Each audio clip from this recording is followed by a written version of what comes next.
এখন সকালবেলায় করছি টিফিন, প্রায় ওই 10টা মতন বাজে এখন। এই যে এখানে করছি ঝাল সুজি, এটা হয়েই গেছে, এখন ঘি দিয়ে নামিয়ে দেব। এই যে ঝরঝরে হয়ে গেছে, তো এখন এটাকে ঘি দিয়ে বন্ধ করে ঘি দিয়ে দেবো। আর আপনাদেরকে একটা জিনিস দেখাই, এই যে সজনের ফুল দেখুন, ফুল ফোটার আগে যে কড়িটা হয় সেটা আমাদের বাড়ির সামনে হেলথ আছে না স্বাস্থ্যকেন্দ্র, ওখানে পতাকা উত্তোলন হবে আজকে 23শে জানুয়ারি উপলক্ষে।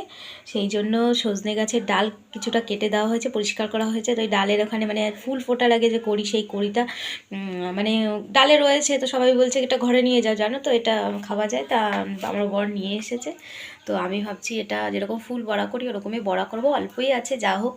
আর কিছুদিন পর থেকে ফুল ফুটতে শুরু করবে, নিচে তলায় পড়ে থাকবে, তখন নিয়ে আসবো। এখন ওর বাবা যাবে ছেলেকে আনতে স্কুলে, স্কুল থেকে আনলে পরে আমরা একসঙ্গে টিফিন খাবো।